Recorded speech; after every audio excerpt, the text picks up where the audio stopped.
بسم اللہ الرحمن الرحیم۔ فرمایا کہ اپنے پاس اعمال وغیرہ کا تو کچھ ذخیرہ نہیں، صرف بزرگوں کی دعا اور محبت ہی ہے۔ میں جب حضرت مولانا گنگوہی رحمۃ اللہ علیہ کی خدمت میں جاتا تھا تو فرماتے تھے کہ جب تم آتے ہو تو دل زندہ ہو جاتا ہے، یا یہ فرماتے تھے کہ دل تازہ ہو جاتا ہے۔ اپنے بزرگوں کا محبت کرنا، خوش رہنا خدا کی ایک بہت بڑی نعمت ہے، اس کا ہر شخص کو اہتمام رکھنا چاہیے۔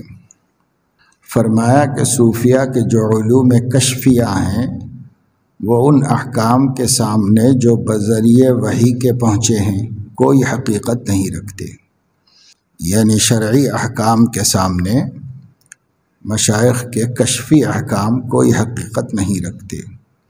ان احکام کو چھوڑ کر کشفیات میں خوض کرنا، یعنی اسی میں غور کرنا اور اس کے پیچھے پڑے رہنا نہایت مضر ہے۔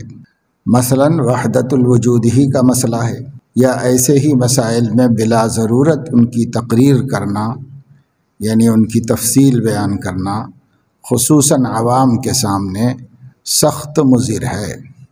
اسی کو مولانا روم فرماتے ہیں، ظالم قومے کے چشمہ دوختند، اسخنہا عالم راسوختند، یعنی وہ لوگ بہت ظالم ہیں جو اپنی باتوں سے ایک بڑی تعداد کو لوگوں کے ختم کر دیتے ہیں، گمراہ کر دیتے ہیں۔ ان کو تو جس حالت ابہام پر ہیں ایسے ہی رہنے دینا چاہیے۔ حضرت عمر فاروق رضی اللہ عنہ کا قول ہے، ابہموا ما ابہم اللہ تعالی، جس چیز کو خدا نے مبہم رکھا ہے تم بھی مبہم رکھو۔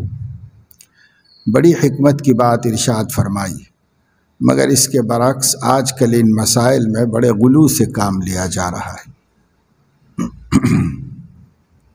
جو فعل سبب ہو معصیت سے بچنے کا اس پر بھی اجر ہوتا ہے، یعنی گناہ سے بچنے کے لیے جو کام کرنا پڑتا ہے اس پر بھی ثواب ملتا ہے۔ حضور صلی اللہ علیہ وسلم نے فرمایا کہ جو شخص اپنی بیوی سے ہم بستر ہوتا ہے اس کو ثواب ملتا ہے۔ عرض کیا گیا، یا رسول اللہ، اس میں ثواب کی کیا بات ہے؟ فرمایا کہ اگر برے کام میں لگتا تو گناہ نہ ہوتا، اب برے کام سے بچا تو ثواب ملنے گا، مگر عوام ایسی باتوں کو نہیں سمجھتے، یعنی عوام یہ نہیں سمجھتے کہ یہ بھی نیکی ہو سکتی ہے، اس پر بھی اجر ملتا ہے، عوام کے ایسے سمجھ میں نہیں آتا۔ کانپور کے ایک شخص شاعر یہاں آئے تھے، انہوں نے یہاں سے جا کر ایک رسالہ بطور سفر نامہ کے لکھا تھا۔ اس میں یہ بھی لکھا تھا کہ جو تہذیب ہم نے ساری عمر کی کوشش میں حاصل کی تھی وہ وہاں جا کر بد تہذیبی ثابت ہوئی، یعنی عرفی تہذیب، جسے عرف میں لوگ اخلاق سمجھتے ہیں، حقیقی اخلاق سے بے خبر ہیں، جانتے ہی نہیں۔ تو اب یہ پڑھے لکھے لوگ تھے، مہذب تھے، شاعر تھے، لیکن عرفی اخلاق ہی جانتے تھے۔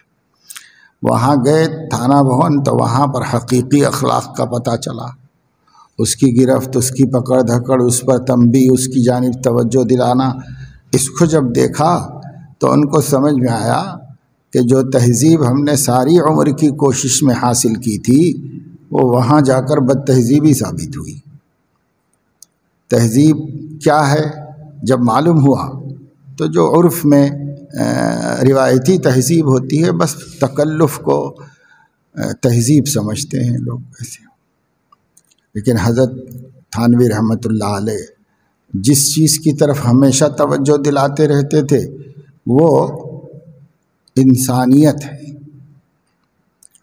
تو وہاں ان کو پتہ چلا کہ اہل دنیا کی تہذیب حقیقی تہذیب نہیں ہے، اگرچہ کہ اس میں بھی بہت سی اچھی باتیں ہوتی ہیں،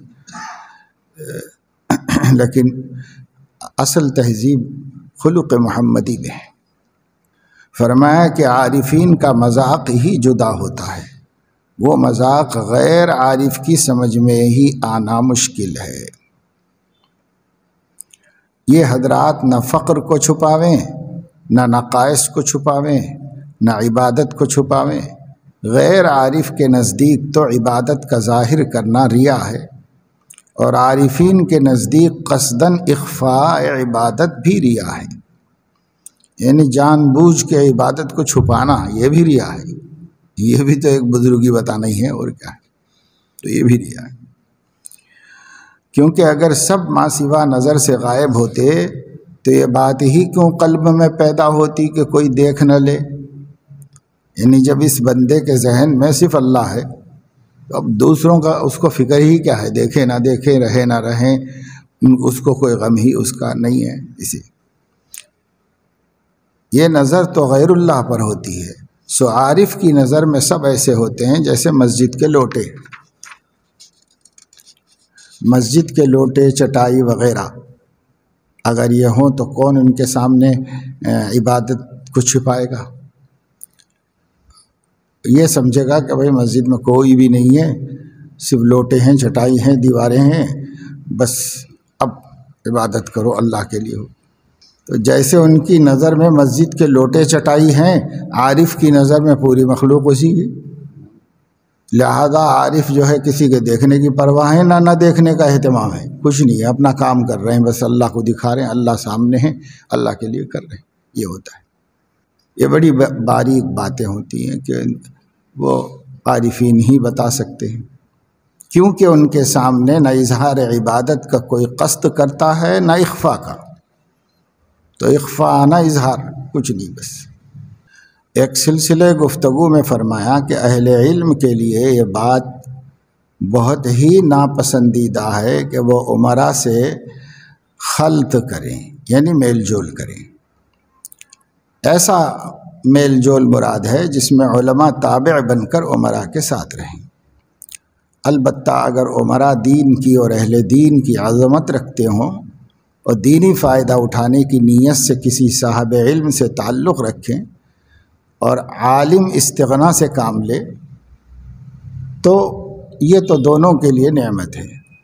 باقی اگر عالم امراء کے ساتھ تابع بن کر رہے تو یہ دونوں کے لیے مہلک ہے۔ یہ وضاحت جو ہے مرتب کی ہے، حضرت کی بات اتنی ہے۔ ایک سلسلے گفتگو میں فرمایا کہ اہل علم کے لیے یہ بات بہت ہی ناپسندیدہ ہے کہ وہ امراء سے میل جول رکھیں، اس لیے کہ غرباء کو جو کسی مصلح سے نفع ہو جاتا ہے امراء سے مل کر وہ بھی گیا ہو جاتا ہے، قلوب پر مصلح کا وہ اثر نہیں رہتا۔ یہ حضرت کی بات ہے، اور چونکہ یہ علی الاطلاق نہیں ہے اس لیے مرتب فرما رہے ہیں کہ مراد ایسا میل جول ہے جس میں علماء تابع بن کر امراء کے ساتھ رہیں۔ البتہ اگر امراء دین کی اور اہل دین کی عظمت رکھتے ہوں اور دینی فائدہ اٹھانے کی نیت سے کسی صاحب علم سے، اہل اللہ سے تعلق رکھیں اور ان کو ان سے استغنا ہو تو یہ دونوں کے حق میں نعمت ہے۔ آگے حضرت فرماتے ہیں، مجھ کو حیدرآباد دکن میں ایک دوست نے مدعو کیا تھا، تقریباً 14 روز قیام رہا۔ امام عبدالوہاب شعرانی رحمۃ اللہ علیہ سے لے کر کے اس کے پیچھے بھی ہوگا، لیکن سب سے پہلے ان کی کتاب میں ملتا ہے یہ، اس کے بعد سے لے کر سب مشائخ اکابر مریدین کو اپنے دوست کہتے ہیں۔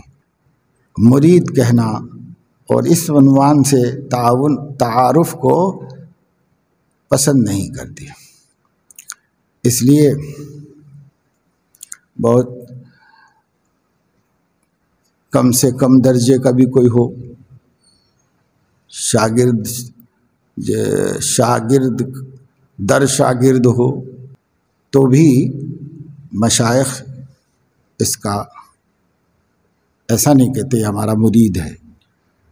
اور امام عبدالوہاب شعرانی نے لکھا ہے کہ ہم سے ہمارے مشائخ نے عہد لیا ہے کہ اپنے مریدین کو اپنے احباب اور دوست کہا کریں۔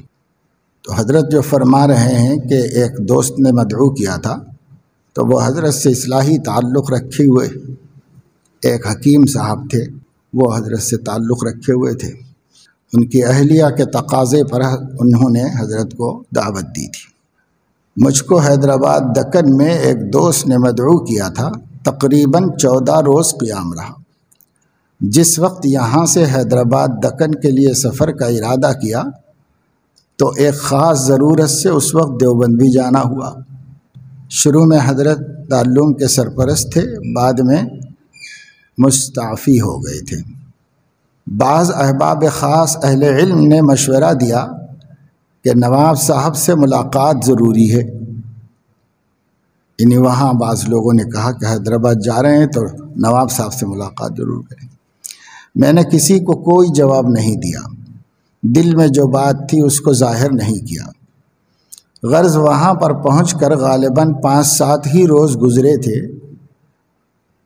کہ فلاں نواز جنگ صاحب کا ایک پرچہ آیا جس میں لکھا تھا کہ ایک عرصے سے مجھ کو زیارت کا اشتیاق تھا، مگر بدقسمتی سے تھانہ بھون کی حاضری نصیب نہ ہوئی۔ خوش قسمتی ہم لوگوں کی کہ حضرت کا ورود اس شہر میں ہو گیا۔ میں برائے زیارت حاضر ہونا چاہتا ہوں اور مجھ کو فلاں وقت اپنے فرائض منصبی سے فرصت ملتی ہے۔ مطلب یہ ہے کہ اس کی رعایت سے مجھ کو وقت ملاقات کا بتلایا جائے۔ یہ مطلب تھا ان کی درخواست کا۔ میں ان صاحب سے واقف نہ تھا۔ اس وقت مجلس میں بہت سے جنگ اور دولہ جمع تھے، یعنی یہاں کے بڑے بڑے نوابوں میں کسی کا لقب جنگ، نواز جنگ، فلاں جنگ، امین جنگ، اور یا پھر دولہ ہوتا تھا، امین الدولہ، ایسے نام، یہ القاب تھے نوابوں کو بادشاہ کے دیے ہوئے۔ تو وہ فرما رہے ہیں اس وقت مجلس میں بہت سے جنگ اور دولہ جمع تھے۔ میں نے ان سے سوال کیا کہ یہ کون صاحب ہیں؟ ان میں سے ایک صاحب نے، کہ وہ بھی ایک بہت بڑے عہدے پر ممتاز تھے، بتلایا کہ یہ نواب صاحب کی ناک کے بال ہیں، ارکان سلطنت میں سے ہیں۔ ناک کے بال بہت مقرب آدمی کو کہتے ہیں، تو یہ بادشاہ کے بہت مقرب آدمی ہیں جن کا خط حضرت کو آیا تھا، وہ ان کے بارے میں دوسرے لوگوں نے بتایا، ارکان سلطنت میں سے ہیں۔ میں نے اس پرچے کے جواب میں لکھا کہ آپ کے پرچے کے مضمون کو پڑھ کر بے حد مسرت ہوئی، اس لیے کہ آپ کے دل میں دین اور اہل دین کی عظمت و محبت ہے، مگر نیچے کی سطر پڑھ کر افسوس کی بھی کوئی حد باقی نہیں رہی، اس لیے کہ اس میں فہم سے کام نہیں لیا گیا۔ جس سے ملنے کو زیارت کے الفاظ سے تعبیر کیا گیا، اس کو تو اپنے اوقات فرصت بتلا کر پابند کیا گیا اور خود آزاد رہے۔ یہ کون سی تہذیب اور کون سی فہم کی بات ہے؟ یہ حضرت نے ان کو جواب دیا۔ جو شخص پرچہ لے کر آیا تھا واپس ہو گیا۔ کوئی 10 منٹ کے بعد جواب لے کر آیا۔ اس میں لکھا تھا کہ فی الحقیقت غور کرنے سے معلوم ہوا کہ یہ بات میری بد فہمی کی ہے، معافی کا خواستگار ہوں۔ حضرت والا ہی اپنی ملاقات کے اوقات تحریر فرما دیں۔ اب میں نے لکھا کہ اب بھی پورے فہم سے کام نہیں لیا گیا۔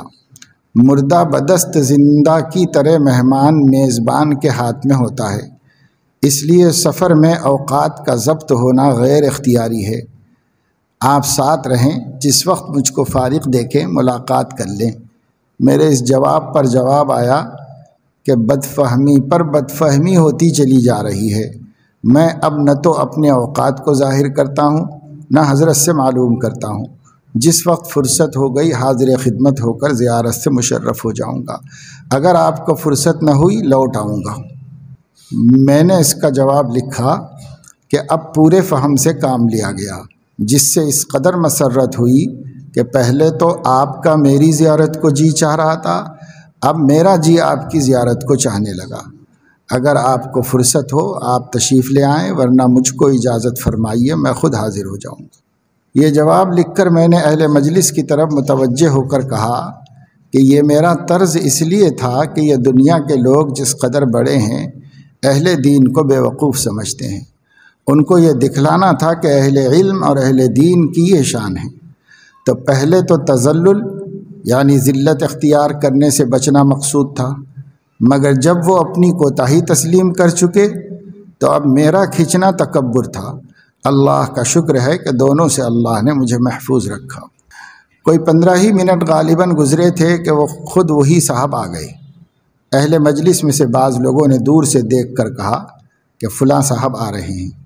میں اس وقت ڈاک لکھ رہا تھا، برابر لکھتا رہا۔ جس وقت انہوں نے مجلس پر پہنچ کر کہا السلام علیکم، تب میں نے سلام کا جواب دیا اور کھڑے ہو کر مصافحہ کیا۔ بیچارے بہت ہی مہذب تھے، دو زانوں ہو کر سامنے بیٹھ گئے۔ میں نے اپنی برابر جگہ دے کر کہا بھی کہ اس طرف آ جائیے۔ اس پر کہا کہ مجھ کو یہیں پر آرام ملے گا۔ کچھ دیر تک میرے سوال پر نواب صاحب کی بیدار مغزی اور انتظام سلطنت کے واقعات بیان کرتے رہے۔ اس کے بعد کہا کہ اگر نواب صاحب سے یعنی بادشاہ سے ملاقات ہو جائے تو بہت مناسب ہے۔ میں نے سوال کیا کہ یہ آپ کی خواہش ہے یا نواب صاحب کی؟ اس میرے سوال پر کچھ سکوت کے بعد کہا کہ میری ہی خواہش ہے۔ میں نے سوال کیا کہ جس وقت آپ نے ملاقات کی مناسب نامناسب ہونے پر غور فرمایا ہوگا، اس پر بھی ضرور غور فرمایا ہوگا کہ ملاقات سے نفع کس کا ہے؟ انہوں نے کہا کہ نواب صاحب کا نفع ہے۔ میں نے کہا کہ نفع تو نواب صاحب کا اور ملاقات کی ترغیب مجھ کو دی جا رہی ہے۔ طالب کو مطلوب اور مطلوب کو طالب بنایا جا رہا ہے۔ میں اگر ملاقات کو گیا تو میں طالب اور وہ مطلوب ہوں گے۔ اور یہ بھی حضرت نے ان کے سامنے فرمایا تھا رودات سفر حیدرآباد میں۔ کچھ اور صراحت بھی ہے اس کے اندر، یہ بھی حضرت نے فرمایا تھا کہ اگر بلا ان کی طلب کے ہم ان کے پاس چلے جائیں گے تو مجھے وہ چیز مل جائے گی جس کی مجھے ضرورت نہیں ہے، اور انہیں وہ چیز نہیں ملے گی جس کو ان کو ضرورت ہے۔ یعنی وہ کوئی نذرانہ وغیرہ قیمتی تحفہ پیش کر دیں گے مگر مجھے اس کی ضرورت نہیں ہے، اور میں ان کو دین نہیں پہنچا سکوں گا حالانکہ ان کو اس کی ضرورت ہے۔ چونکہ انہوں نے بلایا نہیں، اس لیے ہم جائیں گے تو ہم خود طالب ہوں گے، تو ہم کیسے ان سے کہیں گے کہ کچھ دین کی بات سن لو، کوئی نصیحت ہدایت۔ تو یہ سب چیزیں حضرت کے مد نظر ہوتی تھی۔ اللہ تعالیٰ نے اس دور میں بلا کا سلیقہ ان کو عطا فرمایا تھا۔ اور پیچھے والا ملفوظ جو گزشتہ مجلس میں تفصیل سے کچھ وقف بل کے سلسلے میں سرکاری لوگوں کے آنے کا گزرا ہے، اس میں بھی حضرت نے اس کی بڑی رعایت رکھی کہ مجھ کو ضرر تو نہیں ہو رہا ہے کہیں یہ، اور اس کی بھی رعایت رکھی کہ اپنے مرتبے و مقام کو ان کے مرتبے کے مقابلے میں گھٹایا نہ جائے۔ کوئی تملق نہیں کی، کوئی چاپلوسی نہیں کی۔ لیکن جب دیکھا کہ یہ مہذب لوگ ہیں اور انہوں نے خود جو ہے ہماری باتوں کو توجہ دی ہے، دھیان دیا ہے اور اچھی باتوں کو قبول کیا ہے، تو پھر حضرت نے فرمایا کہ میں ان کو لینے تو نہیں گیا تھا اسٹیشن، لیکن جب وہ لوگ اسٹیشن چلے گئے تو میں رخصت کرنے کے لیے پہنچ گیا ان لوگوں، تاکہ یہ بات جو ہے محقق رہے کہ ان کو بھی یہ اطمینان رہے کہ بھائی تہذیب اور مہمان کا اکرام بھی لوگوں کے پاس ہے، ورنہ اس کی شکایت ان کو رہتی کہ وہ سب اچھا ہے مگر یہ کیا کچھ پوچھا ہی نہیں کچھ۔ اور حضرت نے اس کا اطمینان حاصل کیا بقول حضرت کے کہ بھائی ہمارے اندر کوئی ترفع و تکبر نہ پیدا ہو جائے۔ یہ کہنے سننے کو تو ایک واقعہ ہوتا ہے، لیکن غور کریں تو ایک صفت ہے جس کے پیدا ہونے میں بہت وقت لگتا ہے اور صدق طلب کی ضرورت ہوتی ہے، جب جا کے ایسی صفات آدمی میں پیدا ہوتی۔ مقصود کشف و کرامات نہیں، احکام کی اتباع ہے۔ فرمایا کہ ایسے تصرفات مشق سے حاصل ہو سکتے ہیں، یعنی کشف و کرامات۔ اس کا بزرگی سے کیا تعلق؟ یہ مسمریزم والے بھی تو کر لیتے ہیں۔ اصل چیز احکام کی اتباع ہے، بلکہ بعض اوقات یہ چیزیں منزل مقصود سے بعید کر دیتی ہیں، یعنی دور کر دیتی ہیں۔ اگر مضر مقصود بھی نہ ہو مگر مقصود تو کسی حال میں بھی نہیں ہے۔ درجہ مقصودیت میں نہ کشف کوئی چیز ہے اور نہ کرامت، نہ تصرف، نہ کیفیت۔ ان میں سے اگر کوئی چیز بھی نہ ہو مگر اتباع سنت ہو تو بس مقصود حاصل ہو جائے گا۔ ہمارے حضرت مولانا محمد یعقوب صاحب رحمۃ اللہ علیہ فطری تواضع کے ساتھ خوش پوشاک بھی بہت تھے، جس سے یہ معلوم ہوتا تھا کہ مولانا کے مزاج میں تکلف ہے، مگر واقع میں تکلف نہ تھا، لطافت تھی۔ اب مولانا کے فطری تواضع کا واقعہ سنیے۔ ایک روز دیکھا گیا کہ مولانا نے بجائے کسی کپڑے وغیرہ کے بان کی رسی کا کمر بند ڈال رکھا ہے۔ بان کی رسی نہیں، پلنگ پہلے بنتے تھے رسی سے، پلنگ کو بن کے پلنگ بناتے تھے، چوکھٹے پہ رسی بنتے تھے، اس کو بان کی رسی کہتے۔ تو کمر بند یعنی ناڑا، تو بان کی رسی کا کمر بند ڈال رکھا تھا۔ پوچھنے پر فرمایا کہ اس وقت جلدی تھی، کون تلاش کرتا، اصل مقصود تو اس سے بھی حاصل ہے، یہ فرمایا۔ تو اتنے بڑے مقام مرتبے پر ہوئے اور کسی وقت بچانے کے لیے رسی پڑی ہوئی تھی، تو رسی ہی اس میں ڈال کے پیجامے میں اسی سے ناڑا بنا لیا اور پہن لیا۔ یہ فطری بے تکلفی تھی، لیکن طبیعت میں لطافت تھی، رہتے سلیقے سے تھے، طریقے سے اچھا پہنتے تھے، اچھا رہتے تھے۔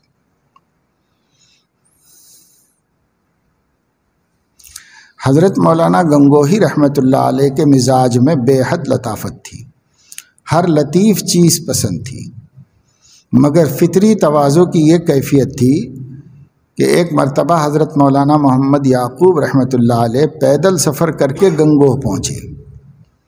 جماعت کھڑی ہو چکی تھی، نماز شروع ہونے کو تھی کہ لوگوں نے دیکھ کر خوشی میں کہا کہ مولانا آ گئے، مولانا آ گئے۔ حضرت مولانا گنگوہی رحمۃ اللہ علیہ مصلی پر پہنچ چکے تھے۔ یہ سن کر نگاہ اٹھا کر مولانا کو دیکھا تو مصلی سے واپس ہو کر صف میں آ کھڑے ہوئے اور حضرت مولانا محمد یعقوب صاحب رحمۃ اللہ علیہ سے نماز پڑھانے کے لیے فرمایا۔ مولانا سیدھے مصلی پر پہنچے، چونکہ پیدل سفر کر کے تشریف لے گئے تھے، پاجامے کے پائچے چڑھے ہوئے تھے اور پیر گرد آلود تھے، مگر غایت سادگی سے اسی حیت میں مصلی کی طرف چلے۔ جب حضرت مولانا گنگوہی کے محاذات میں پہنچے تو مولانا نے صف میں سے آگے بڑھ کر اپنے رومال سے پہلے پیروں کی گرد صاف کی اور پھر پائچے اتارے اور فرمایا اب نماز پڑھائیے، اور خود واپس صف میں آ کر کھڑے ہوئے۔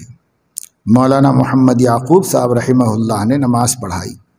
حالانکہ حضرت مولانا محمد یعقوب رحمہ اللہ حضرت گنگوہی کا اس قدر ادب کرتے تھے کہ جیسے استاذ کا ادب کرتے ہوں۔